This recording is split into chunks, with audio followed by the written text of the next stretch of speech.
Kejakumullah khairan katsiro. Alhamdulillahirabbil alamin. Nahilahil ma'ahud wassalatu wassalamu bi ala syiril ayati wujud asyrafil azam fi kulli mawjud salatan tutina tafil qulubina iman. Wa biha biyunal Qur'an wa biha biyunal Qur'an wa biha biyunal Qur'an wa tubayyinu ayat wa tutallana nabi nurul jannat wa nurul naim wa nurul jari ila wajhikal karim.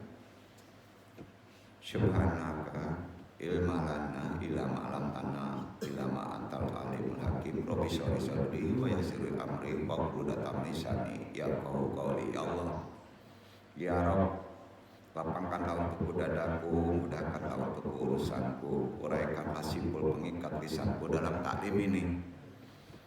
Baik mereka memahami, mudah-mudahan Allah meridhoi, dan yang paling penting Allah meridhoinya dalam aplikasi keilmuan ini. Amin amin ya rabbal alamin. Wajali wajirong para ahli Rabbana amrina min ladunka rahmah wa hilana min amrina rasyada. Rabbana laludrika qulubana pada ilahi tanah wa habdana min ladunka rahmah innaka antal wahhab. Ikroman wa tadiman. Para hadirin jamaah, wabil khusus Iwan Ahmad jamaah rahimakumullah yang hadir secara langsung talaki ulama al-qurama pemasyaikan al-aija wabi muqaddimal murabbi hadal mahat asyatid al-fatah guru kita sahabil wadilah. Baik pun yang tidak hadir mungkin secara sain ya, medsos, semuanya dirahmati Allah. Wa ba'du, bismillahirrahmanirrahim. Di pertemuan tajuk hari ini Al-Fakir yang bodoh ini kita coba pahami kekinian yang terjadi ya, gimana kita sebagai muslim ata'arufi ala muslimina bita'limihim ya. Menetapkan identitas kita sebagai muslim itu kita kuatkan lagi dalam kondisi yang serba aneh ya, terutama dalam pemilihan nomor. Ada kaitan dengan siasa. Tapi kategori yang kita bahas hari ini adalah terkait dengan tasawuf amali. Ya. Kita kuatkan lagi identitas kita sebagai muslim. Bab 1 amma ba'du. Jadi tidak ada satupun benda yang sama di atas dunia ini ya sebenarnya. Oleh karena itu semua benda selalu memiliki identitasnya ya, bukan dalam penyerupaan maksudnya ya. Kembar siam pun pasti berbeda identitasnya ya. Pasti mempunyai spesifikasi identitas sendiri. Salah satu bentuk dari identitas adalah nama dan sifat dalam kemakhlukannya. Namanya Mulyadi, yang ini namanya Rio. Jangan buaya, aneh nama buaya ini kan. Sifat identitasnya tentu beda. Itu identitas kan. Jadi jangan sampai kita punya nama nanti disifatkan. Nah, itu kena loh. Makanya berusaha menghapusnya kalau namanya misalnya kok buaya bertahan ya. Asyifatun itu nempel loh. Kalam doa, kata Nabi berilah nama yang baik, jangan nama keledai kacau ini. Ini yang enggak. Identitas muslim ini harus dudukkan dulu. Ini yang mesti kita baiki. Karena udah kebiasaan yo katanya kan. Jadi rio itu maksudnya diriokan, bukan buayu. Ya.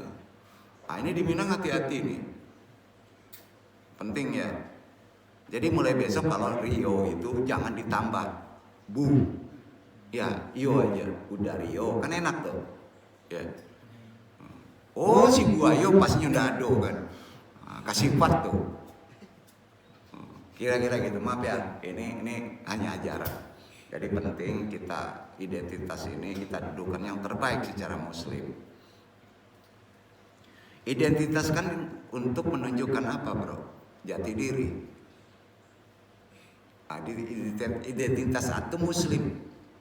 Kelihatan nggak jati diri muslimnya? Jangan kelihatan waktu sholat aja oh dia muslim. Bukan begitu. Identitas muslim itu nempel. Ya, contoh, kalau orang perlu diseberangin, ditolong, seorang muslim harus menolong. Iya kan? Kita memperlihatkannya dengan begitu. Nah, orang sebelum haji dan sudah haji, identitasnya apa antum biasa melihat? Ditambah embel-embel. Dilihat namanya, oh haji dia. Bukan ke moral dan akhlaknya perubahan. Itu kan terjadi sekarang. Ya. Kalau dari siasa, politik, hati-hati Pak. Kita sering politisasi. Padahal identitasnya nggak begitu kan, politikus. Nah di sini kita cerdik. Ya. Takutnya kan satu, identitas dijadikan prinsip. Bertahan dengan identitas yang salah, padahal kita muslim. Karena antum seorang intelektual, filsafat, sarjana filsafat, sarjana psikologi. Identitas ilmunya didapat dari ilmu yang bukan islami. Kacau nggak Pak? Kacau ya. Padahal filsafat yang bukan islami harus difilsafatkan Islam. Psikologi yang tidak islami harus di psikologi Islam. Itu karena kita menyangkut identitas sebagai seorang muslim. Ya.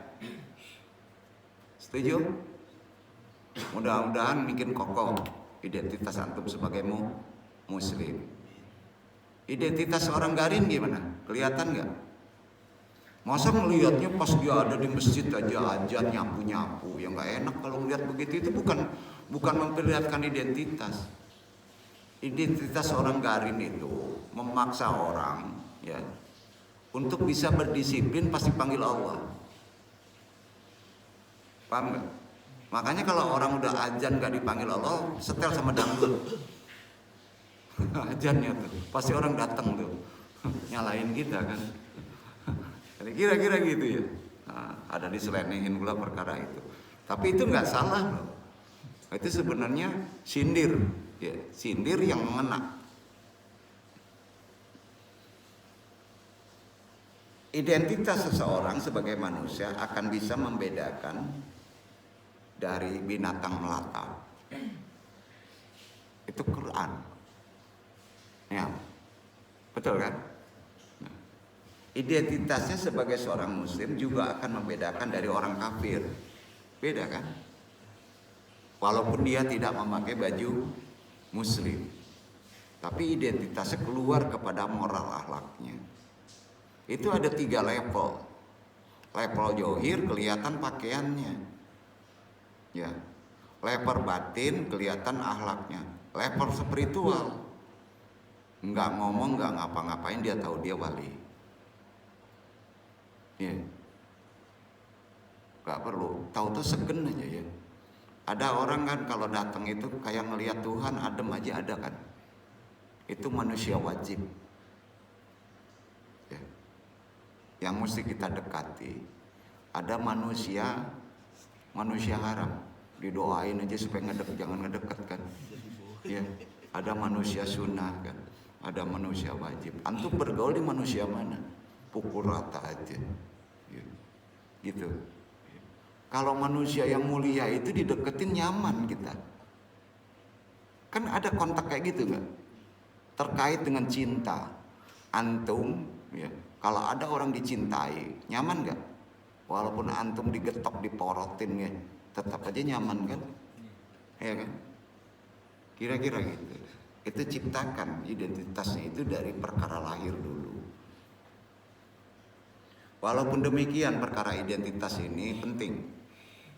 Ini anehnya kok nggak dibahas ya di tesis-tesis, uji-uji orang-orang filsafat, orang tasawuf, orang psikologi Islam. Sedangkan tesisnya ke perkara ini, wah keren nih kalau tesis perkara ini.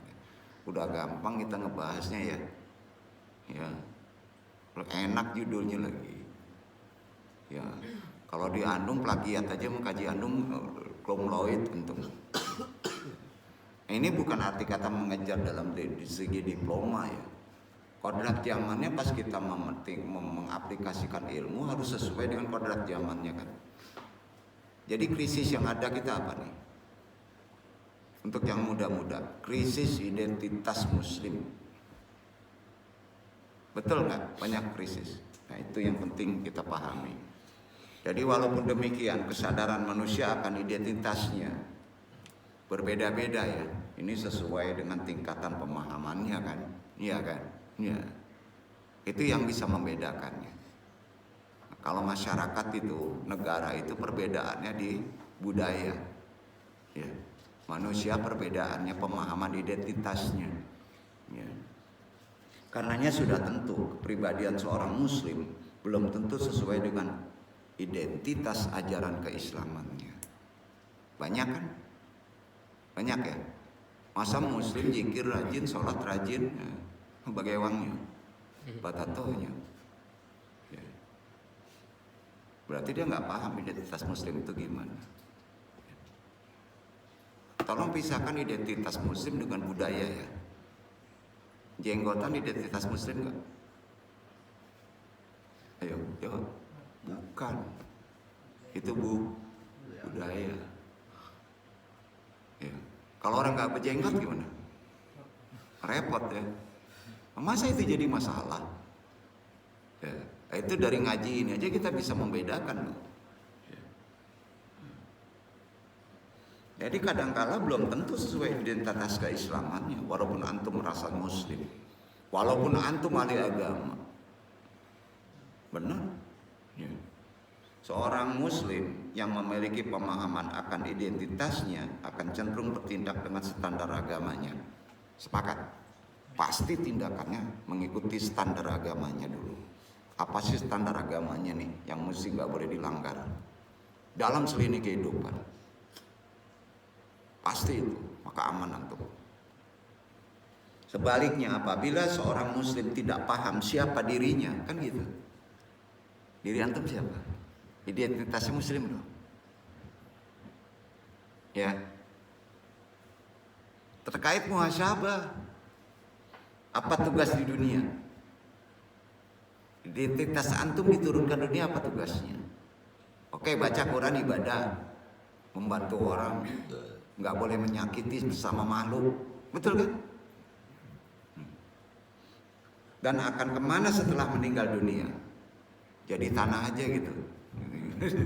Enggak, pindah tempat. Beberapa alam yang akan kita pahami kan. Nah, itu yang memahami identitasnya. Jadi ada 3 terkait hal ini, terkait muhasabah, tujuan hidup. Kesadaran inilah yang menjadi pembeda. Setuju? Bagi orang kebanyakan. Identitas antum menjadi kuat kalau antum tahu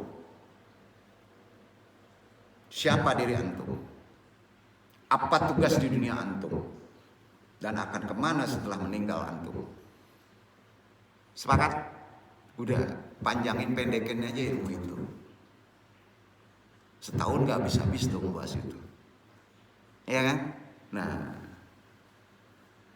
disitulah kesadaran kita mesti kita tanamkan bahwa kita ini berbeda. Berbeda. Seorang muslim itu berbeda, keren deh. Ya. Ketika umat Islam sudah kembali menyadari identitasnya sebagai pemutus perkara manusia di akhir zaman, orang yang hidup di akhirul zaman, maka upaya politisasi politik Islam yang dilakukan oleh musuh-musuh Islam, antek-anteknya, tidak akan bisa menyibukkan, mengkontaminasikan antum dalam akidah agama. Tidak mudah dikadalin dengan kiai Google, mbah aneh, berita aneh, peka kita taunya hoax kalau tidak sesuai dengan identitas kita. Ya, ingat musuh kita banyak loh. Kalau antum sudah mulia identitasnya, pasti musuh antum juga mulia. Kalau musuh antum hanya kalangan biasa, identitasnya lemah, maka musuh antum juga lemah. Ulama musuh siapa? Iblis. Iya, betul kan? Jadi kalau pengen mulia cari lawan yang berat. Gimana? Lawannya harus berat. Ya. Jadi orang musuh Islam tuh akan melakukan islamisasi politik. Ya, tahu nggak? Bapak sekarang ini, kehidupan sekarang ini, baik itu di UIN, itu musuh-musuh kita melakukan islamisasi politik loh. Sadar nggak? Yaitu mengusahakan diterapkannya syariat Islam secara kafah. Betul. Tapi kafahnya jadi radikal. Iya kan? Diarahkan dulu ke sana. Disinilah perlunya guru. Bukan nggak boleh kafah, kafah itu keren banget. Mampu antum kafah? Tanya, mampu nggak? Nggak ada.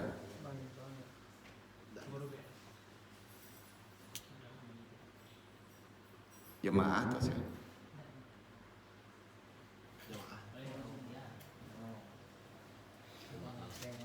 Ya, kita lanjutkan. Kalau antum bisa Islamnya kafah, kafah tahu nggak? Kafah tahu ya? Islam yang kafah tahu kan? Apa kafah? Di samping Quran diaplikasikan, sunnah juga dijalankan dalam kehidupan sehari-hari. Sanggup? Tanya, sanggup Mbak? Ya. Berat bro, silakan. Berat.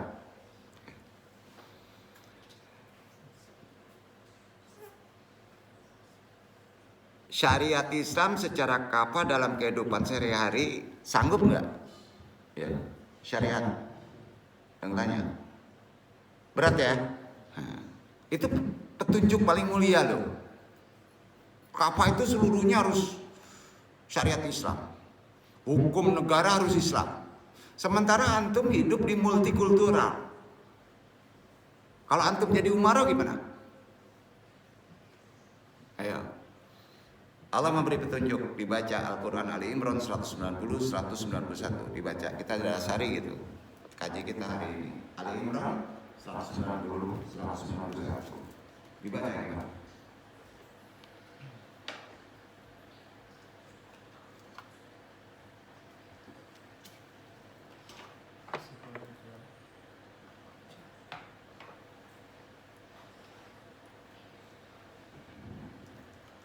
Ali Imran itu surat 3. Ya, surat 3. Inna fi khalqi samawati kalau nggak salah.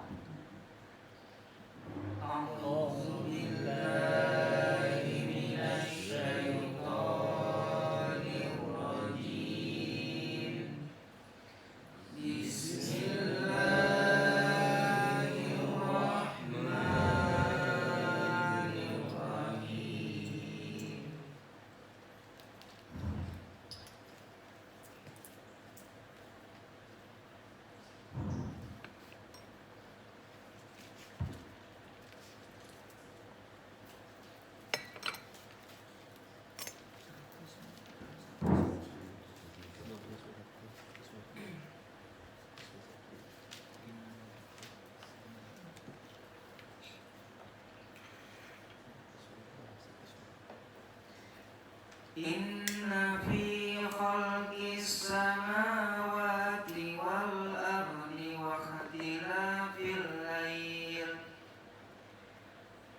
ikhtilafil laili wan nahari la ayatin li ulil albab alladzina yadhkuruna Allaha qiyaman wa qu'udan wa 'ala junubihim wa yatafakkaruna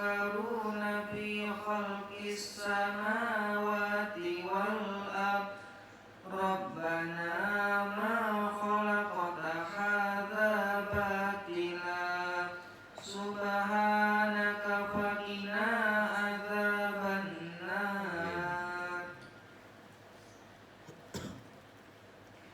Sesungguhnya dalam penciptaan langit dan bumi dan silih berganti malam dan siang terdapat tanda-tanda bagi orang-orang yang berakal,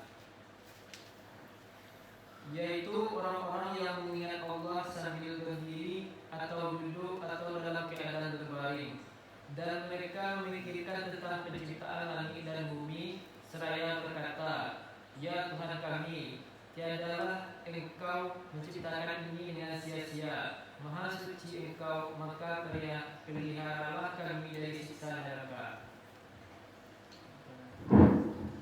Lihat, ini untuk yang baru datang ya. Ini kaitannya terkait dengan kaji hari ini, itu ma'arufah ala muslimina bintang hari ini. Itu mengkokohkan identitas kita sebagai umat Islam pada ajarannya. Ya. Termasuk hal ini terkait dengan amalan yang mesti kita amalkan dengan kondisi sekarang. Ya, jadi penting, jarang dibahas. Ya. Dari ayat tadi kita tidak boleh melepaskan hukum akal. Asbab, betul kan? Tapi sandaran akal kita kemana Pak? Mengingat Allah, betul kan? Kalau itu nggak sanggup secara syar'i, ya kita minta doa. Akal kita kadang-kadang memberatkan, jadi bisa dipakai untuk hukum terapi, untuk antum semuanya terteter dengan masalah hukum asbab. Salah satu doa yang diberikan Allah pakai doa ini ayat 191. Sudah tahu ya, Rabbana ma'alaka haja wadila subhanaka waqina adzab. Pasti nggak salah deh Allah. Itu ukurannya untuk kita membereskan kesulitan akal yang sering tidak sampai. Duduk, kita pahami artinya. Di sini dalam ayat tadi ada tentang ikhtiar dulu atau zikir dulu. Jawab. Ikhtiar dulu atau zikir dulu? Zikir dulu. Itu silabusnya. Jadi apapun juga kalau antum tidak bisa memecahkan persoalan, zikir. Nah, sayangnya spesifikasi zikir orang awam sering memakai al-asmaul husna. Itu penyerupaan kepada sifat. Itu hanya puja-puji, bukan penyelesaian. Kalau penyelesaian apa? Gak ada ketahuan pikiran, gak ada yang lain. Yang ada Allah. Jadi zikirnya thayyibah. Caranya arahkan wilayah atas. La ilaha illallah. Jadi zikir ini ditemukan oleh aliran tarekat namanya Qistiyah. Ya, namanya Qistiyah. Pertanyaannya, untuk siapa zikir itu? Untuk para ikhwan akademis, untuk para intelektual, untuk para pengajar, untuk para dosen. Sepakat? Tinggi. Ayat tadi itu tinggi karena ada kaitan liulil albab. Setuju? Udah bayar tuh, mahal ya. Begitu aplikasinya. Jadi udah jelas dari ayat tadi kita juga udah dapat satu kesimpulan pemahaman. Ternyata orang yang berilmu itu ulil albab. Kalau kita nggak putus di kepala, kita lakukan zikir istighfar putaran 3 kali. La ilaha illallah, la ilaha illallah. Sudah zikir, Perintah selanjutnya apa? Ikhtiar. Baru gunakan akal antum secara ilmu, secara disiplin ilmu. Begitu urutnya. Sepakat?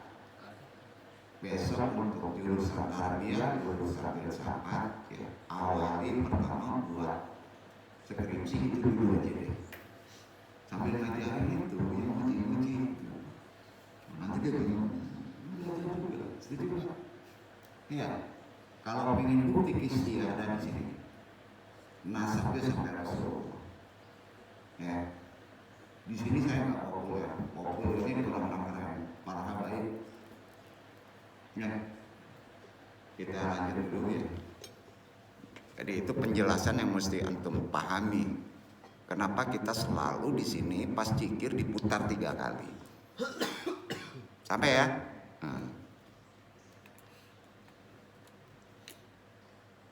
Nah sudah itu, kemudian doa dulu atau ikhtiar dulu?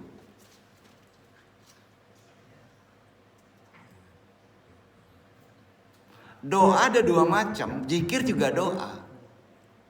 Tapi kalau doa kehendak, bisa ikhtiar dulu, doa kehendak. Ya, bisa doa kehendak dulu, namanya nawaitu. Kemudian ikhtiar. Tapi doa yang kedua ini, kalau doa namanya doa, sebaiknya secara sunnah pakai selawat Nabi, karena doa harus diantar. Paham? Paham? Sampai? Kalau zikir lebih tinggi adabnya sebetulnya. Tapi spesifikasi secara umum, ingat Allah aja udah hebat. Ya. Nah ini kita interaksi aja, kalau masih meragukan boleh tanya. Jadi udah kejawab ya dengan ayat 2 tadi ya. Kaitan kaji sebenarnya menguatkan identitas kita ya. Ini berbeda dengan itikad dan akidah. Teknologi adalah ilmu tentang cara menerapkan sains untuk bisa memanfaatkan alam bagi kesejahteraan dan kenyamanan manusia. Jadi nggak boleh juga anti teknologi, anti HP.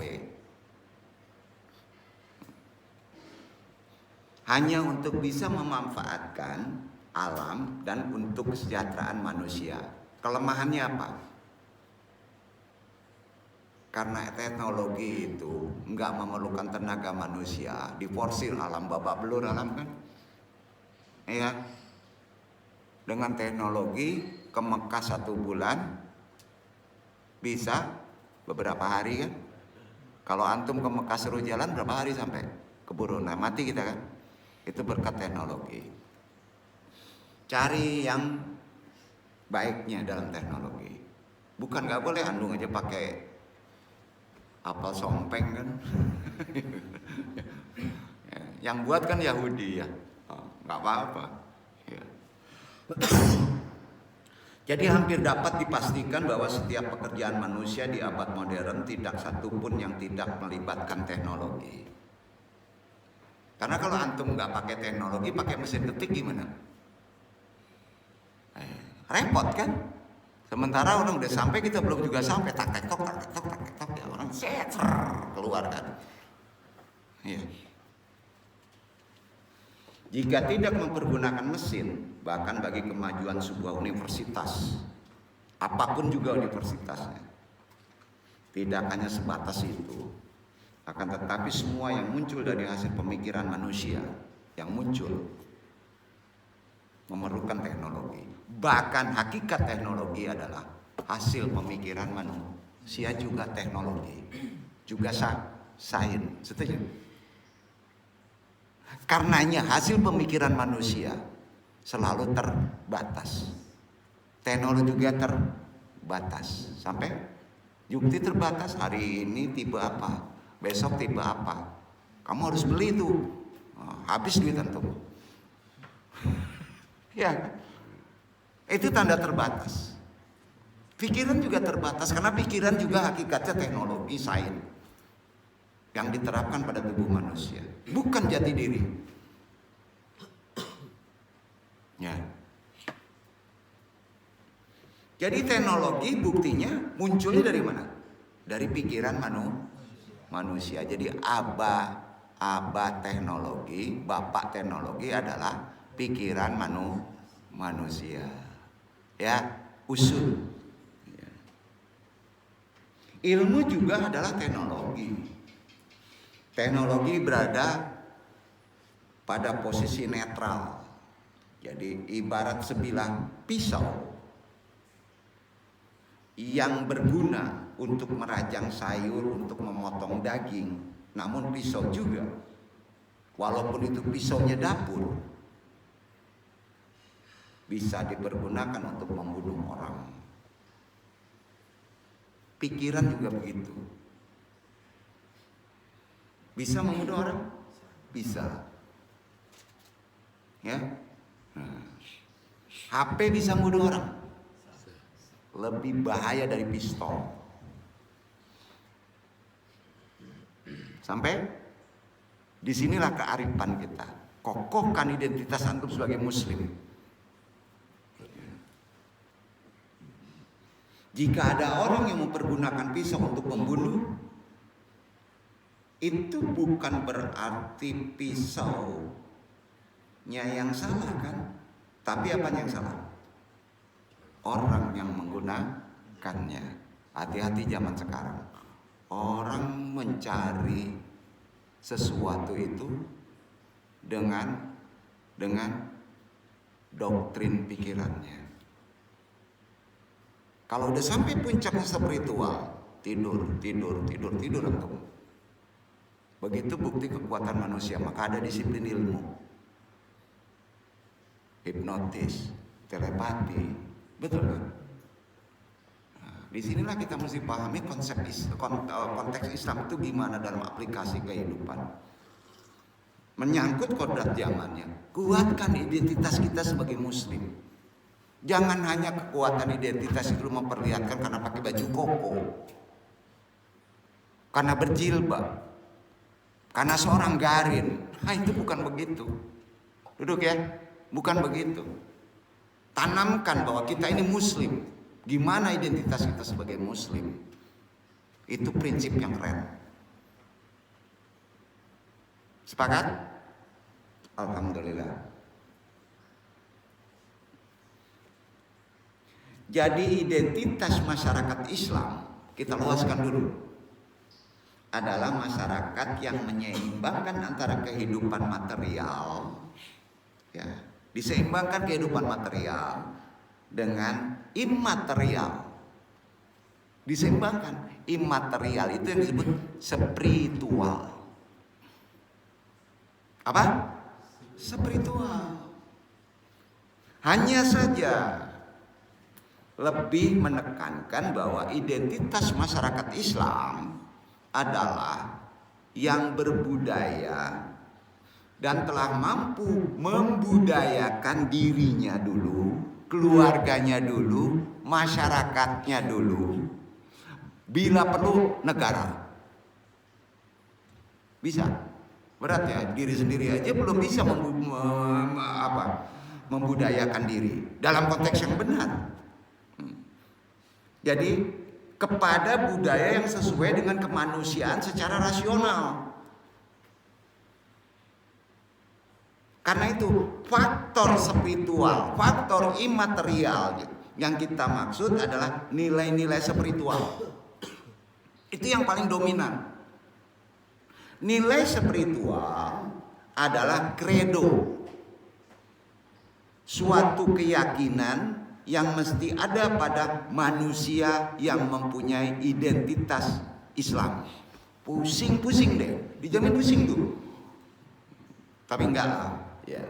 Bahwa manakala ia gagal, tidak menemukan solusinya dalam menjalani kehidupan, maka ia berubah, meyakini adanya suatu kekuatan yang lebih dahsyat di luar dirinya. Gampang, nggak boleh putus asa. Kita kan dimonitor, ada kekuatan yang luar biasa di luar diri kita. Itulah dia siapa? Jokowi, ilmu, sesat kamu, Allah Subhanahu wa Ta'ala. Itu identitas Muslim. Itu sultan. Kuat gak keyakinan itu ada? Iya kan? Nah itu susah loh menguatkan itu, sering lupa kita. Buktinya masih ada jemaah UIN yang galau sampai hari ini. Ayo, masih ada nggak yang galau? Bohong kalau nggak ada yang galau. Gila bingung anu nih. Maaf ya, anu menjelaskan itikad dalam kehidupan sehari-hari. Insya Allah keluar dari sini di samping pintar aplikasi ajaran Islam, identitas Islam benar-benar dipakai dengan benar. Masya Allah, jemaah Andung gara-gara Halimatus Sa'diyah, ya, dia galau, kacau ini, bingung nih. Enggak begitu deh, ada yang lebih prioritas, ya. Tolong di luar diri kita ada kekuatan yang maha dahsyat, mempengaruhi kita, memonitor kita. Cuman kita nggak mau mendekatnya. Dekati terus. Kemarin gajinya Al-Qur'an, ya. Itulah dia Allah Subhanahu wa Ta'ala. Allah mencipta semua yang maujud ini. Allah. Sehingga mereka butuh kepada sesuatu yang berada di luar dirinya dan kemampuannya. Antum itu hidup butuh di luar daripada diri antum, di luar dari kemampuan antum kalau antum ingin selesai. Ajaran Islam mengenalnya dengan ungkapan iman, akidah, keyakinan, tauhid. Betul kan? Agama Islam dinyatakan oleh Al-Quran sebagai agama yang ajarannya sesuai dengan kejadian secara fitrah manusia. Itu ajaran Islam. Identitasnya mesti dikokohin dong. Ini pasti paling benar karena sesuai ajaran Islam itu dengan identitas kita fitrah sebagai manusia. Enggak fitrah kepada binatang, enggak fitrah kepada jin, tidak fitrah kepada iblis, fitrah manusia. Kata siapa? Bukan Ando, kata Allah. Ar-Rum 30 dibaca. Itu dasar dalilnya.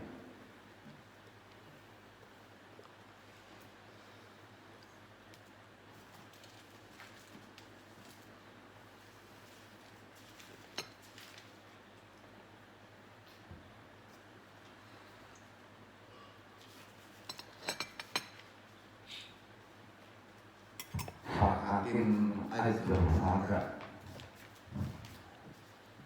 wajahkan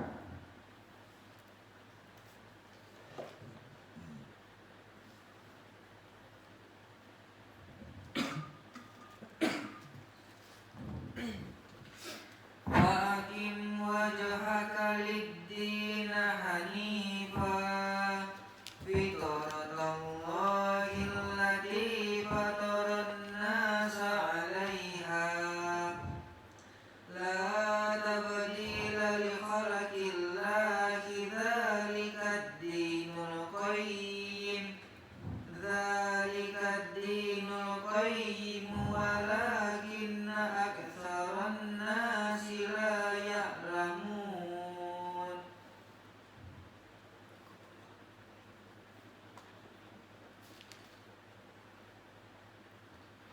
Maka hadapkanlah wajahmu dengan lurus kepada agama Allah. Tetaplah atas fitrah Allah yang telah menciptakan manusia menurut fitrah itu. Tidak ada perubahan pada fitrah Allah. Itulah agama yang lurus, tetapi kebanyakan manusia tidak mengetahui. fitrah nggak? Agama Islam untuk fitrah manusia kan? Kenapa kita nggak mau ngadap ke situ sih? Diperbandingkan yang lain. Kokohkan identitas kita sebagai Muslim. Fitrah kita tuh cocok dengan syariat Islam. Siapapun juga orangnya. Itu buktinya. Halo, iya, iya ya, nggak bisa ngomong kalau udah Quran kan? Ya. Nah.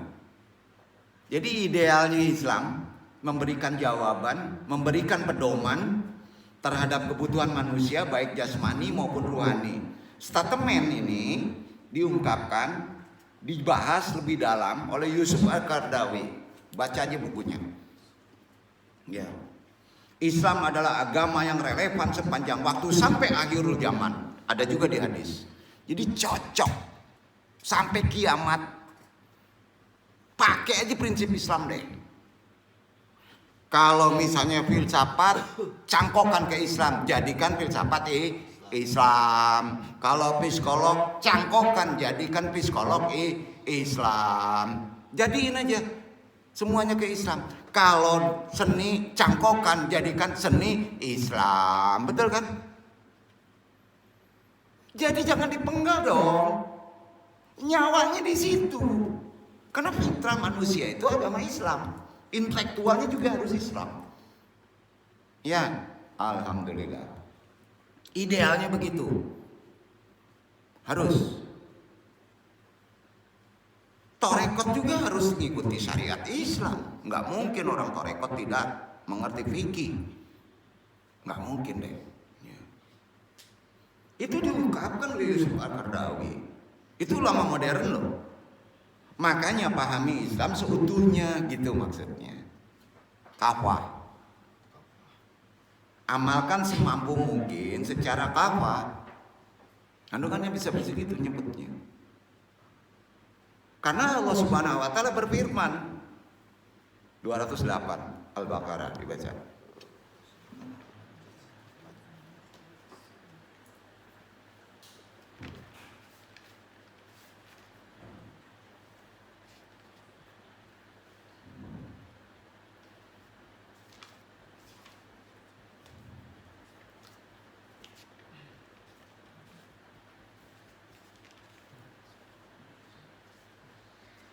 Ya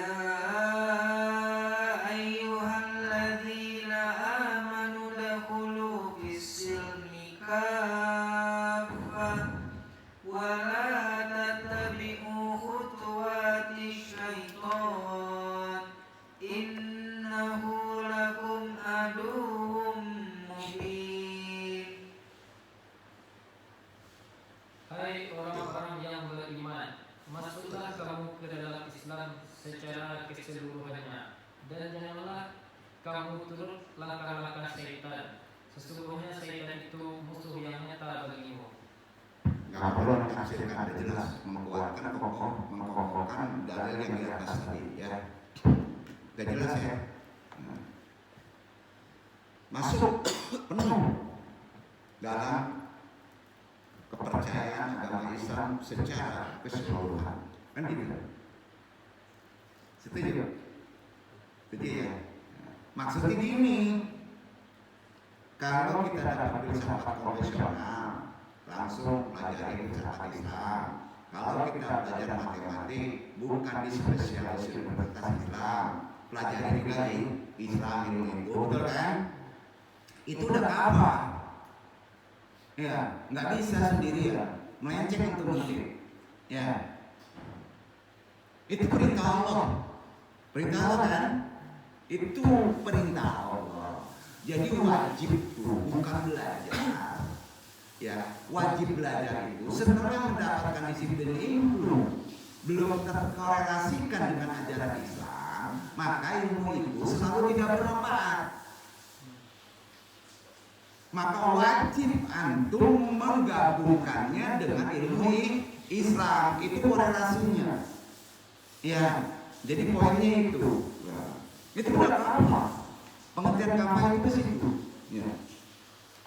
Orang yang beriman haruslah menerima ajaran Islam secara keseluruhan, wajib tuh. Juga berarti Islam secara utuh kan? Iya kan? Nah, alhamdulillah deh untuk anak-anak ini masih sosialisasinya Islam ya. Tapi dia juga lengkap kalau dia tidak memperbandingkan kepada ilmu barogo kan? Yang nggak ketemu lawannya. Betul kan? Keseluruhan dalam arti tidak ada satupun dari ajaran yang dibawa oleh Nabi itu kita tinggalkan, apalagi ingkar sunnah. Nggak mungkin lah ya. Kehidupan modern nggak boleh ingkar sunnah ya. Apalagi dilawan. Nah, ini pusing.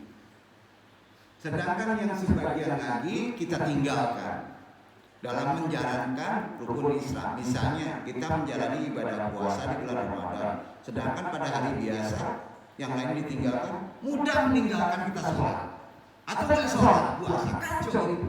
Kapan itu pengertian begitu? Iya, penuh dalam kehidupan sehari-hari begitu. Pelajaran yang didapat dari Al-Quran maupun hadis Nabi jelas ada korelasinya, ada ilmunya. Dua dasar penting dari Islam sendiri adalah mengesahkan Allah. Dua ajaran itu kan intinya itu mengesahkan Allah kan? Iya. Sebagai satu-satunya Tuhan yang menjadi penguasa seluruh alam serta mengakui Nabi sebagai wakil, sebagai pembawa risalahnya. Hal ini menjadi identitas seorang Muslim yang bisa berbeda dengan umat lainnya seperti Bani Israel. Itu diabadikan di Quran, yang dilaknat oleh Allah. Itu dilaknat, Bani Israel itu tercatat di Quran. Shalom. Nah, gila orang nyebut slalom. Gimana ini? Secara bodoh kita udah jelas itu mungkin merusak Islam. Benar nggak? Ini kan ada di firman Allah Al-Quran. Tahu sebabnya kenapa Bani Israel dilaknat? Kita kan punya alasan, punya ilmu. Kenapa? Ada yang tahu? Oh, itu kan sama manusia. Kita hargai. Ini kemana humanisnya? Itu diperintahkan. Itu kan dilaknat Allah karena keingkaran terhadap ajaran tauhid. Titik. Siapapun juga yang ingkar ajaran tauhid jangan diikuti. Betul kan? Kan prinsipnya seperti itu. Maka dilaknat. Makanya doa syirik gak diampuni. Karena ingkarnya terhadap ajaran tauhid. Kata siapa sih? Kata Nur. Atau kata Iwan ini, Molly. Itu kata Allah. Iya. Kata Allah. Al-Baqarah 383 baca dulu. Jadi kita jelas itu. Kenapa nggak boleh mengucapkan secara salam Bani Israel? Mana ada di Quran? Itu dilaknat. Jelas kan fikihnya jelas.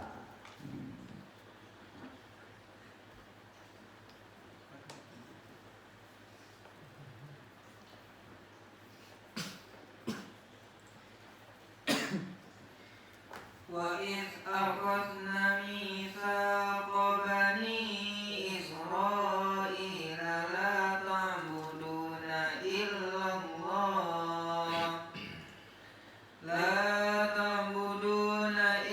اللَّهَ وَبِالْوَالِدَيْنِ إِحْسَانًا وَذِي الْقُرْبَى وَالْيَتَامَى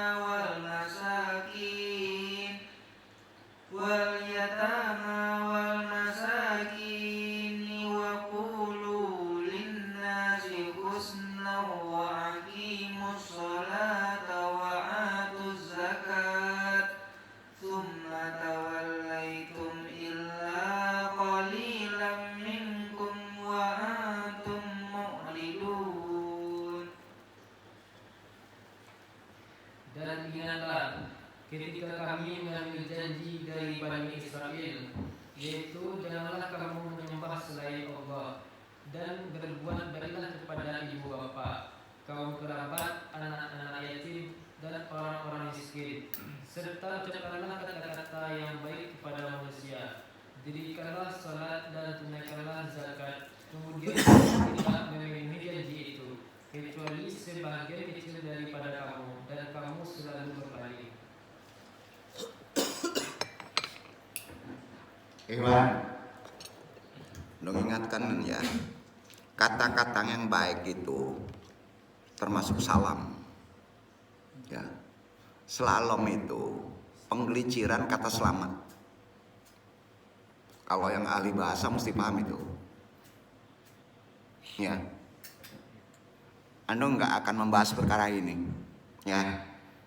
Tapi di situ ada indikasi ya, Bani Israel itu sering menggelincirkan kata-kata, maka diingatkan Allah, ucapkan dengan kata-kata baik yang diperintahkan Allah. Assalamualaikum, shalom, lu ngusir lu. Duduk ya, hati itu kalam itu dua loh ya.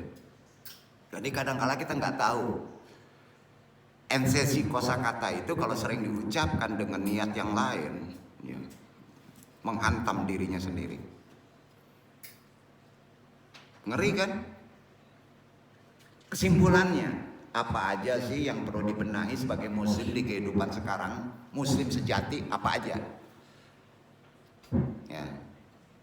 Ini yang akhir-akhir ahli filsafat di UIN nih, ya dong tanya, apa aja yang antum mesti benahi sekarang di keilmuan akhirul zaman? Betul nggak Pak?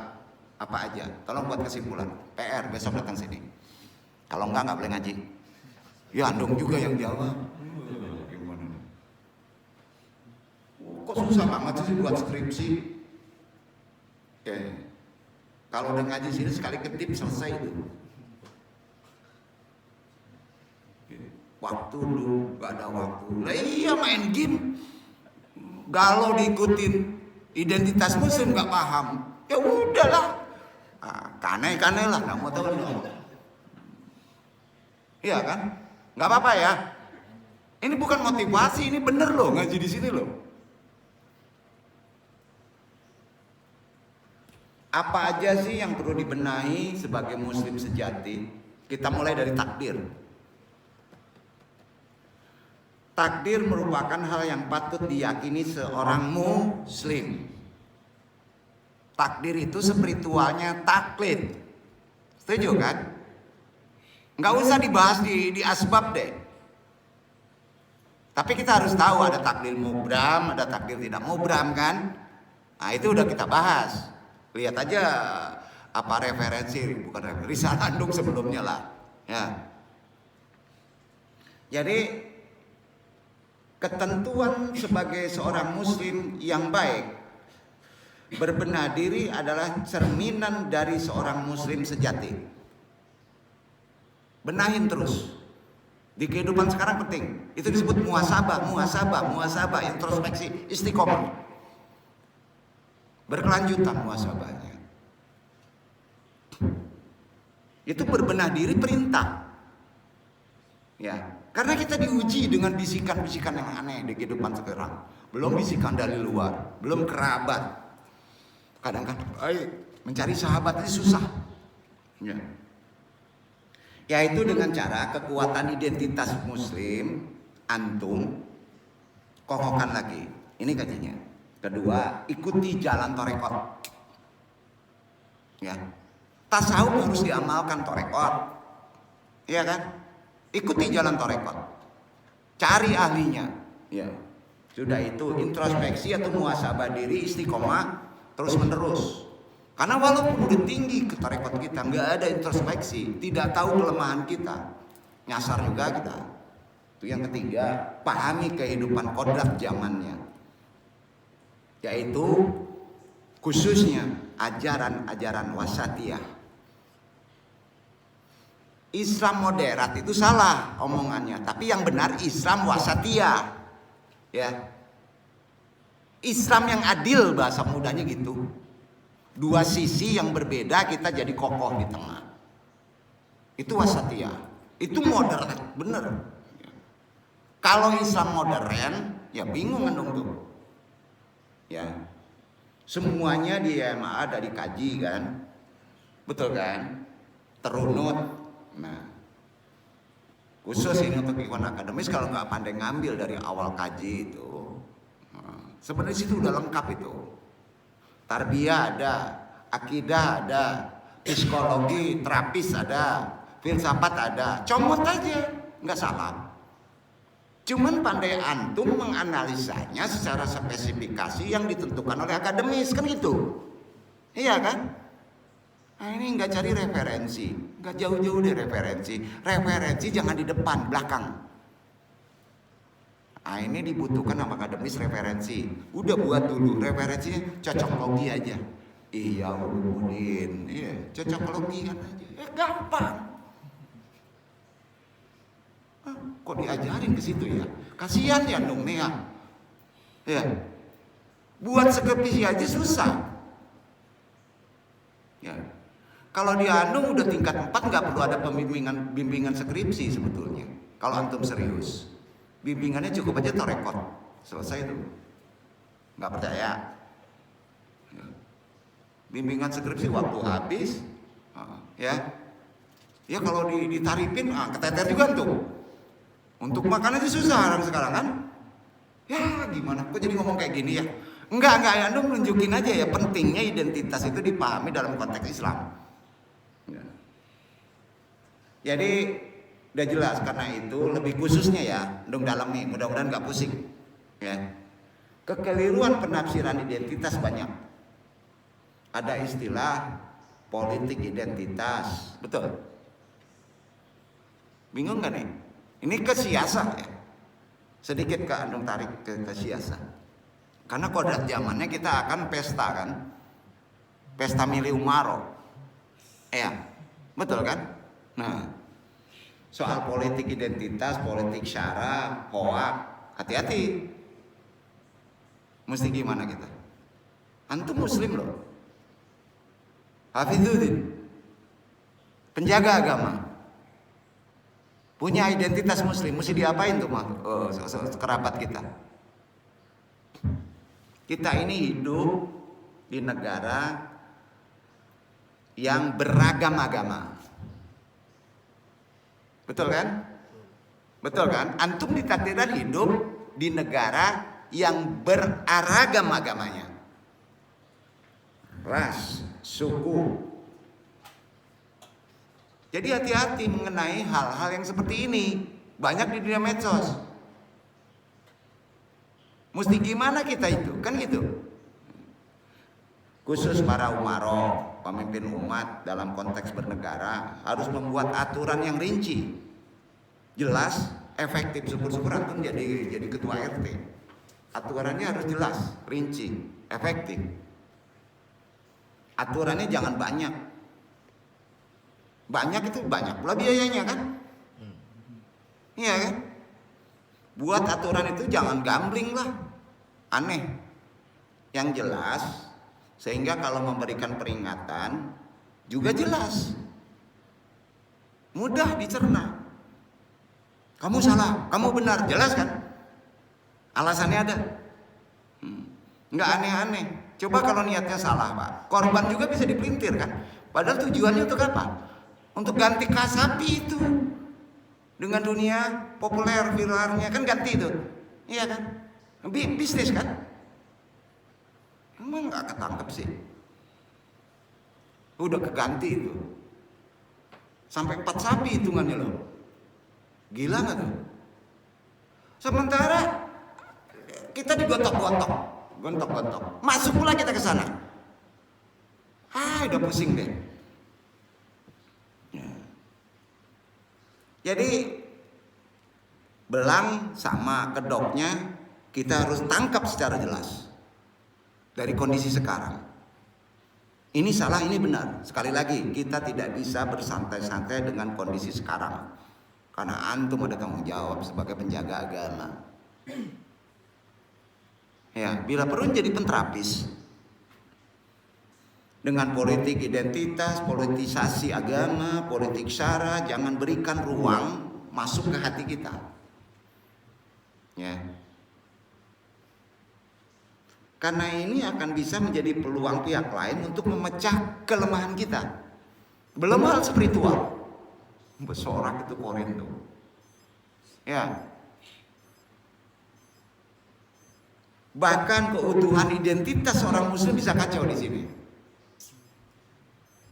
Ketika argumen seseorang dievaluasi berdasarkan identitas fisik dan sosial, kelas sosial, generasi, kelompok etnis, jenis kelamin, orientasi seksual, profesi, pekerjaan, subkelompok, banyak deh, itu nggak perlu dipikirin deh, kata-kata aneh itu. Ketika kekuatan argumen adalah identitas independen, kita contohkan, pada tahun 1940 di India. Kasus SARA di India. Ya. Di sana minoritas kaum muslim. Betul kan? Etnis agama Hindu tinggi. Ya. Islam minoritas. Seorang pemuda muslim terbunuh pada peristiwa itu. Pemuda muslim itu sudah 3 hari ada di dalam rumahnya. Sebabnya karena terjadinya kerusuhan SARA bersama istri dan seorang bayi. Keluarga muslim tadi tidak berani keluar rumah karena kelompok radikal Hindu dalam situasi itu, kemudian memang miskin keluarga itu bersama keluarga dan bayinya, ya, tidak mau keluar rumah karena resiko. Udah istilahnya terkurung sama radikal muslim. Ya. Sama COVID aja kita kan di rumah aja kan, iya kan, terkurung. Ini terjadi loh. Lalu dia ambil resiko karena amanah, bayinya harus makan. Ambil resiko. Dia keluar rumah, diuber oleh mayoritas umat Hindu, lari ke sebuah rumah, berupaya menyelamatkan diri, tapi dia tewas, mati.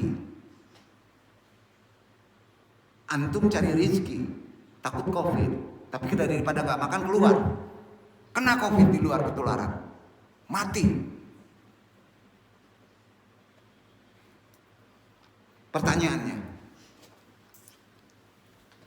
dia tewas karena muslim atau tewas karena miskin?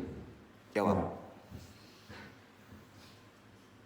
Dia itu tewas karena muslim atau karena miskin? Jawablah.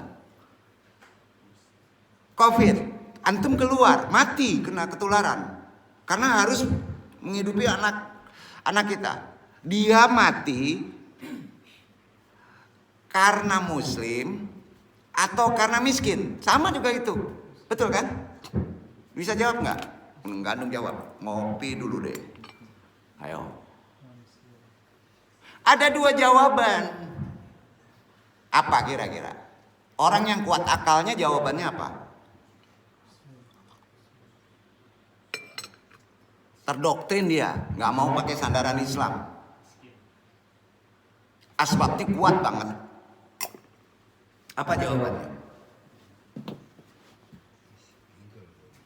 Secara hukum akal, dia mati karena miskin. Betul. Secara logika, dia mati karena miskin. Betul kan? Betul kan? Tapi kalau secara agama Islam, dia mati kodratnya syahid. Setuju? Setuju? Jadi bisa kalau paham di keluarganya, dia pakai yang mana? Kalau kuat hukum akal, dia berdendam. Tapi kalau kuat spiritualnya, dia tenang. Itu itibarnya gitu. Logika kita terima kan? Karena kita punya keyakinan yang harus iman. Kalau orang menolong amanahnya untuk memberi makan karena tugas kita, ya, maka antum syahid. Duduk. Jadi bukan perang aja syahid itu. Makanya orang yang kena COVID dengan begitu ya hukumnya syahid. Betul kan? Kalau COVID kena di luar, antum sedang mabok, main bola, nggak syahid, sangit. Ini bingung dia. Itu pikirnya begitu. Duduk kan? Jadi ada 2 versi yang mesti kita pahami. Ya. Jangan sampai kalau kita dengerin misalnya si Gerung nih ngomong ya, Gerung siapa sih? Hukum akal, jadi mati miskin katanya. Bukan mati muslim. Kurang ajar tuh orang. nggak menghargai prinsip identitas muslim itu gimana? Makanya jangan bejidal sama orang kayak gitu kalau nggak punya ilmu. Ini antum nonton, dia kaya, kita bingung. Betul kan? Dia kaya, kita bingung. Paham sampai di sini kan ikhwan ya? Itu kira-kira pemahamannya. Kalau orang yang kuat dengan akalnya, para pemikir, bisa juga pikirannya ateis. Dia akan ngomong, ini bukan ateis ya, pikirannya nggak ateis. Ya, dia akan ngomong bukan karena agama.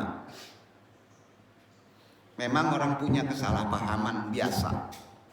Itu gunanya thalabul ilmi. Bukankah logikanya mungkin kalau dia kaya dia selamat? Betul kan? Nah, identitas muslim itu sering gak sampai ke identitas kecerdasan akal ruhani akidah kita pada kelompok yang sebutnya wilayah wasatiyah tengah. Furqan. Dan ini supaya bisa mengingatkan kita kembali ikhwan akhwat sebagai seorang muslim bagaimana kita memahami sesuatu yang kita sebut politik identitas. Itu tadi wilayah politik identitas. Ya, anu udah terka aja itu. Identitas itu dipolitikin, diacak-acak. Padahal ada dua unsur pemahaman secara keimanan dan secara hukum akal. Di Indonesia juga begitu. Kita kaji contoh-contoh sejarahnya.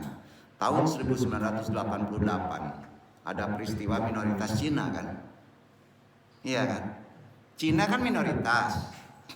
Nah, sebenarnya banyak minoritas Cina yang kaya selamat. Yang kaya selamat kan? Lari ke luar negeri kan? Nah, kabur dari huru-hara kerusuhan di Jakarta khususnya.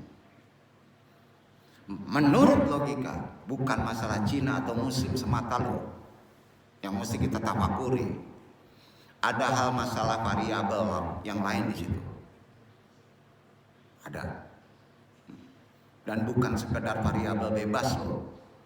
Sebenarnya ada variabel kelas sosial. Inti permasalahannya ke situ. Anu nggak akan bahas nanti terlalu politik banget. Jadi inti pemahaman lainnya, ada yang ngomong biasanya para politikus yang merasa pintar terkait masalah politik identitas, omongannya bahwa politik identitas itu berbahaya. Ada? Ya. Sebenarnya bahayanya apa sih? Tanya. Kalau antum beridentitas Muslim, bahaya katanya. Bahayanya apa? Jadi nggak boleh punya prinsip Muslim. Apakah bisa kita bayangkan? Kalau boleh jujur, sesungguhnya bahaya akan ada orang yang memanfaatkan politik identitas.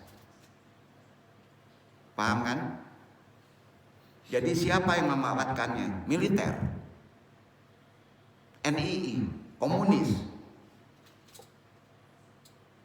Itu mah istilah aja lah. Ya, berita itu bagi orang yang on politik, yang tidak memahami konsep Islam, sudah menimbulkan kecemasan. Ya, sebab siapa itu yang akan memanfaatkannya? Lebih luas, Cina, Amerika, politik itu. Jadi kalau ada orang terkemuka bicara seakan-akan sebagai orang politis di situ, karena hal itu menjadikan menakutkan sesuatu yang dia juga nggak tahu sebenarnya, nggak tahu dia itu. Ya.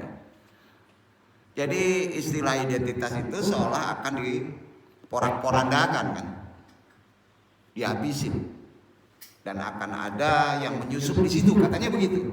Segala macam lah siapalah. Jadi kalau ada yang mudah terkontaminasi seperti hal itu, antum gak usah Muslim deh. Ya. Sebaiknya hidup antum mudah kaget. Karena terlalu percaya sama kiai YouTube. Jangan lihat ILC lah. ILC tuh ada di TV Pak ya.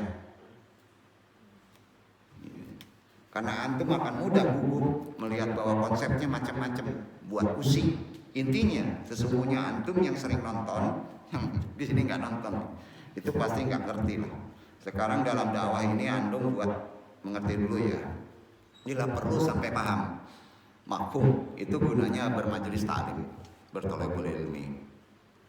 Jadi yang namanya kata identitas umumnya yang dipakai orang Indonesia, baik orang-orang terkemuka, pejabat itu sering nyebut identitas, enggak.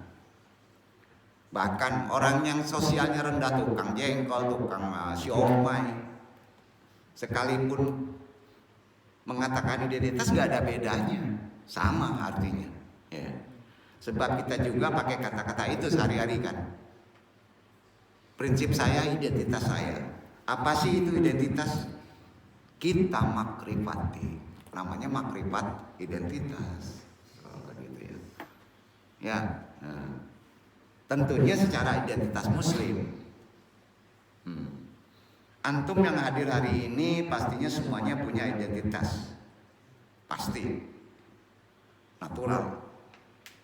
Identitas itu dari usulnya di lembaga aslinya ya. Dari sononya. Bahasa Yunani. Bahasanya apa? Identitas itu bahasa Yunani. Artinya dia yang sudah mati. Dia yang is dead, bangkai. Nah, nggak percaya buka aja ke ininya tuh. Bener ini. Ya. Sekarang pertanyaannya ya, langsung mesti pinter ya. Pertanyaannya. Identitas itu boleh nggak permanen secara Islam? Nggak bisa permanen. Karenanya identitas itu orang mati. Identitas seseorang itu akan disebut beridentitas kalau masih hidup. Bingung. Makanya orang mati tidak bisa diidentifikasi. Betul kan? Bingung ya? Betul kan? Orang mati bisa diidentifikasi nggak? Enggak. Itu buktinya kata identitas. Cuma orang mati yang bisa diidentifikasi, itu yang benar. Putih-putih ya, ya. Jadi yang hidup, orang yang mati yang bisa diidentifikasi gimana sih? Diuji sedikit aja jadi kacau nih. Iya kan, orang yang mati yang bisa diidentifikasi, orang hidup yang nggak bisa. Jadi nggak permanen orang hidup itu identifikasinya. Prinsipnya nggak permanen. Jadi identiknya gini, ajaran maksud Andung ya. Kalau berprinsip, ya itu bisa berubah. Hari ini Jokowi, pas ngelihat Jokowi salah bisa berubah jadi permanen nggak? Enggak. Prinsip juga begitu. Lalu etimologinya begitu. Misalnya identifikasinya yang disebut Soekarno ya. Umpamanya nih ya. Identitasnya Soekarno, Bapak Presiden kita, apa selamanya begitu? Jawab. Belum tentulah. Prinsipnya begitu, belum tentulah. Bisa berubah selama dia masih hidup. Selama dia hidup, kecuali is dead. Betul kan? Karena dia masih hidup, dia masih bisa merubah identitasnya. Itu Islam. Jadi nggak bisa pakai prinsip. Kalau situasinya berubah prinsipnya. Iya kan? Loh. Seumpama seorang yang mempunyai prinsip identitasnya kuat, apa dia pasti begitu terus? Jawab, enggak. Soal itulah yang sering antum gagal sebagai muslim. Gagal memahaminya karena dia kan nggak paham. Yang nggak paham itu bukan hanya influencernya, Bukan orang yang bersangkutannya, tetapi lingkungan yang brief. Tahu brief? Lingkungan dia itu tidak ada sesuai dengan intelektualnya, nggak harmonis. Maka dia menanamkan kekuatan prinsipnya, menanamkan kekuatan identitasnya. Lingkungan yang brief itu yang buruk. Jadi kadang-kadang yang merusak itu seperti di suatu kepemerintahan, kroninya, lingkungannya. Jangan influencernya dong. Itu akibatnya kalau bergaul dengan, nggak boleh disebut bodoh ya, nggak boleh. Lingkungan yang kurang baik. Agar kita tidak gagal paham yang sesuatu disebut sebagai identitas, karena itu kebanyakan identitas itu bahasa kerennya ya direkognisi. Bingung ya, apa sih rekognisi? Bahasa keren itu ya. Dalam politik identitas hidup timbul karena direkognisi. Bingung kan ya. Supaya kita selamat dari kebodohan yang menganggap identitas itu final. Berprinsip itu baik, benar. Jadi enggak identitasnya, enggak berprinsip itu. Ada kalau orangnya final. Kalau udah final, artinya sudah mati dia. Final kan mati. Baru dia kita tahu identitasnya kalau udah mati. Waktu hidup Pak Karno, identitas dia Marhaen katanya. Udah mati kan? Waktu hidup bisa berubah, sosialis, islami. Maka prinsip jangan dipakai dalam konsep secara Islam. Bisa berubah kecuali penetapan yang sudah baku. Kita pakai identitas prinsip Quran dan Sunnah. Karena itu dijamin benar, gak akan berubah. Iya kan? Nah,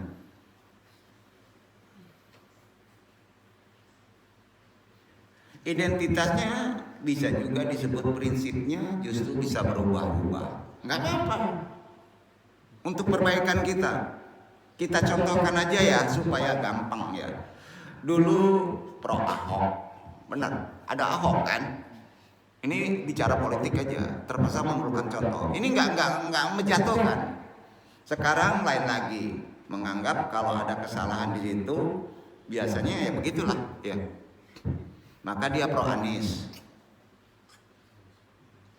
Berubah nggak? Besok anti Ganjar.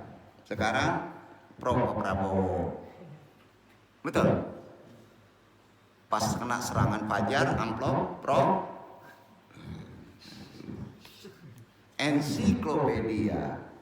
Kata identitas itu hanya mungkin terjadi kalau orang itu sudah mati. Sepakat? Itu kata sahabat. Kalau masih hidup, dia punya peluang merubah identitasnya. Itu Islam. Memakai identitas yang paling pokok. Benar itu loh. Nah, jadi guna menyelamatkan kekacauan konseptual kita dalam berpikir, orang-orang khusus yang intelektualnya sudah tertata, bahkan ulama, kadang-kala menjadi mentah intelektualnya. Sering kan dibuat istilah lain, yaitu politik of recognition. Dalam kategori ini identitas dihidupkan secara rekognisi.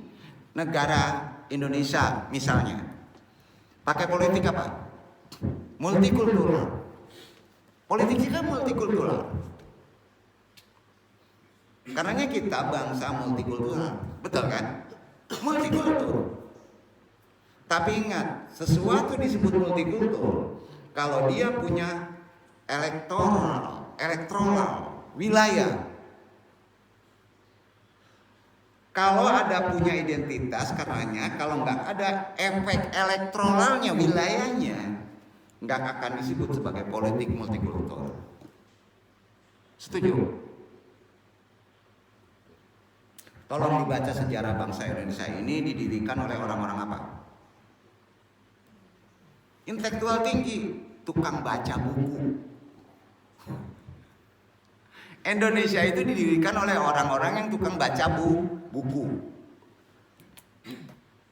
Kok ke situ ya? Betul. Bukan orang-orang yang nyontek. Enggak.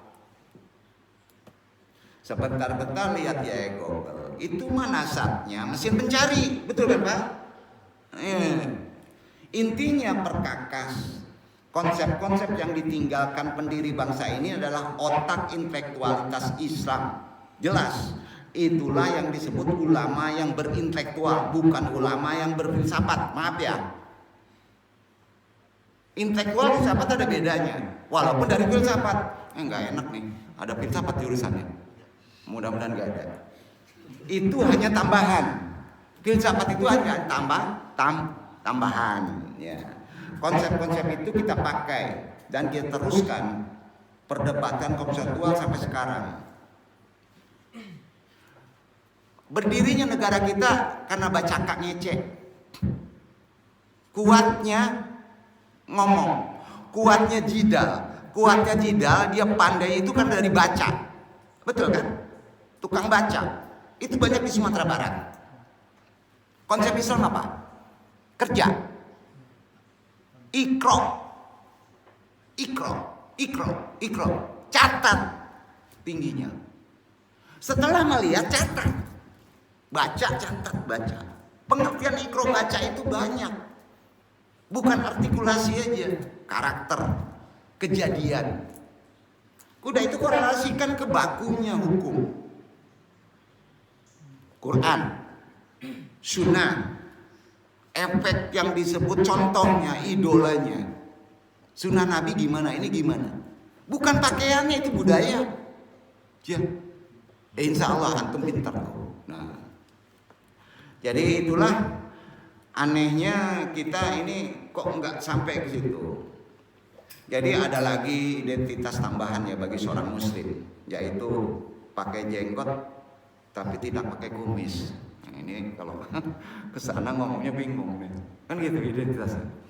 Pakai jenggot nggak pakai kumis. Itu aja keterangannya. Intelektual nggak? Kumisnya dicukur kan. Kalau nggak pakai kumis, kalau nggak pakai jenggot bingung gitu. Meskipun begitu identitas ini juga dimiliki seorang Islam. Betul. Makanya nggak wajib hukumnya. Kan nggak wajib. Ya. Jangan dijadikan khilafiyah. Itu ada maksud. Nabi Muhammad SAW memberikan identitas tersebut dalam konteks apa? Ilmunya, membedakan orang Islam dengan orang kafir. Itu ya. Itu lebih terkait dengan apa? Situasi kondisi yang khusus pada saat itu. Iya kan? Enggak selamanya kan budaya untuk bisa membedakan. Sebab dalam situasi yang umum, ini udah umum nih. Antara yang berjenggot muslim dan yang non muslim sama-sama ada jenggotnya kan. Iya. Jadi nggak bisa dipakai manasa. Karena itu kita memahaminya tidak secara harfiah. Seumpama ada yang berdalil, ada yang beralasan, saya memakai jenggot ini lebih keren nih ya. Ada yang kayak gini, bener enggaknya saya Allahu a'lam. Saya memakai jenggot ini lebih kepada pertimbangan saintifik. Wah, kesain bro. Daripada ngikutin Nabi. Karena saya baca pada penelitian ilmiah. Jenggot ilmiah kan, betul. Orang yang menggunakan jenggot lebih tahan terhadap penyakit. Bingung ya? Ragu dong. Ya. Bener gak tuh? Kalau bener ajarin dong ya. Jadi daya tahan imun tinggi kalau berjenggot katanya. Hubungannya ada nggak ya? Jawaban dong ada. Tapi tolong bukukan itu. Ada. Tapi kalau nggak berjenggot, daya tahannya bukan di jenggot. Aku bingung kan? Bingung kan? Nah, kira-kira gitu. Dalam hal ini jenggot semacam menciptakan imunisasi pada tubuh kita, karenanya mengikuti sunnah Nabi. Ya. Ada konteksnya, ada ilmunya. Jadi contoh seorang muslim di Indonesia membayar zakat fitrah di Indonesia ya.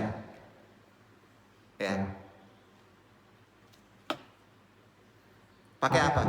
Pakai beras. Kalau mengikuti budaya Muhammad, pakai gandum, pakai kurma bisa? Hah? Bisa nggak? Nah, makanya ada ilmunya. Ya. Agama Islam memberikan keturunan kepada seorang muslim itu menyebabkan dia berbeda dari non muslim. Contoh, orang Islam itu relatif menjaga kebersihan kan, baik secara lahir maupun secara batin. Ada tahara batin, ada tahara lahir. Kita umat Islam ketika kencing, buang air kecil, kalau tetesannya mengenai celana bagian dalam, sah nggak sholatnya? Enggak. Ya. Makanya di sini perbedaannya. Ada seorang dokter yang mendapat hidayah perkara ini loh. Ya. Karena hal ini sampai dia masuk Islam, sampai begitu menjaganya, menyebabkan orang bisa memeluk Islam, sehingga Allah memberikan petunjuk kepada seorang, jalannya banyak, ya. Bisa dari problema, ya. Bisa dengan masalah, ya. Itu hidayahnya ada. Sebagaimana Allah menyesatkan seseorang, jalannya juga banyak. Ya. Seumpama proses akhir ini seorang selebriti, ya, Deddy Corbuzier, tahu ya? Memeluk Islam itu apa sih? Deddy Corbuzier memeluk Islam, kan udah masuk Islam ya? Nah, tertarik dengan Islam karena persaudaraannya, sesama Muslim yang terjalin hampir tanpa sekat. Dia saksikan hal tersebut ketika sholat. Ya, rapat. Jarang-jarangin sholat apa Pak? Shalom. Gitu ya. Kecuali COVID kan, takut nular, beda lagi. Ada ilmunya juga itu. Dia saksikan oleh si Dedi ini, akhirnya dia masuk Islam.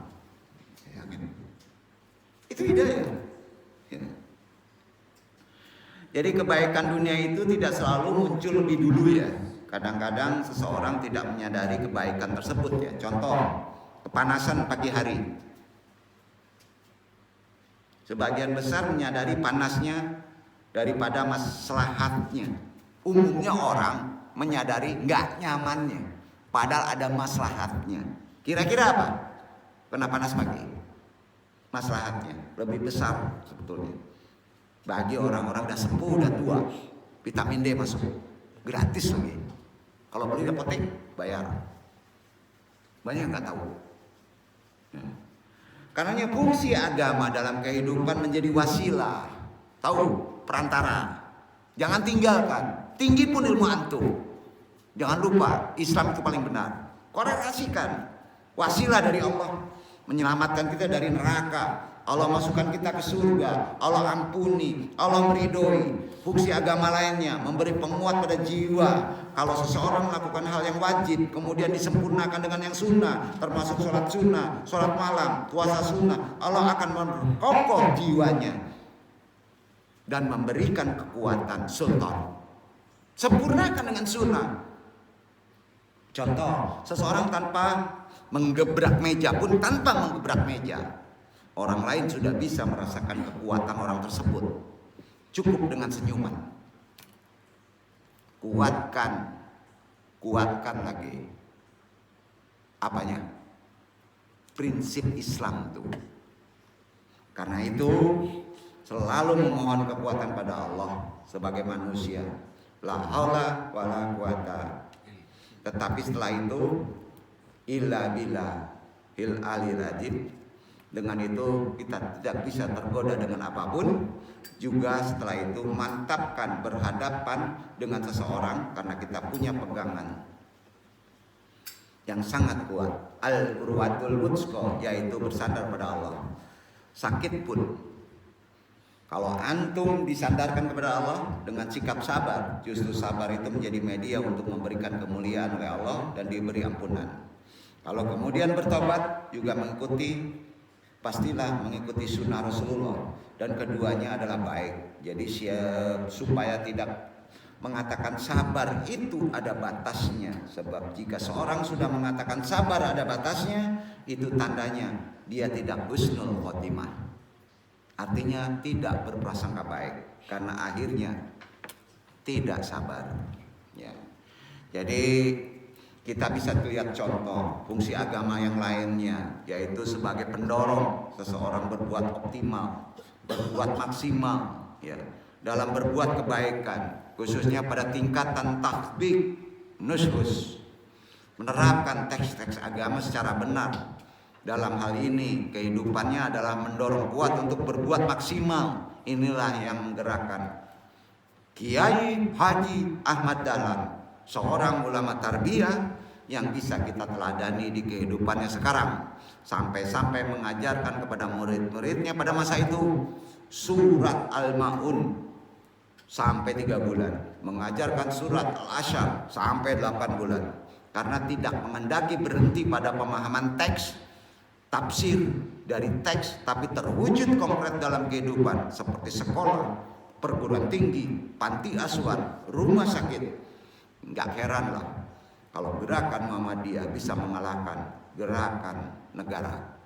Sekretaris negara pun sampai mengapresiasi, menyatakan terus terang ketika Muhammadiyah mendirikan universitas di Malaysia, karena sampai sekarang negara yang kaya ini belum punya universitas di luar negeri. Betul kan? Wabillahi taufiq hidayah. Mudah-mudahan bermanfaat. Hal ini kita gabung nanti dengan bab kedua, karena ini bab 1 ya. Lebih cenderung ke aplikasi, memperkokohkan identitas kita sebagai muslim secara hukum-hukum thariqah. Insya Allah antum bisa berubah secara lebih benar. Wassalamualaikum warahmatullahi wabarakatuh.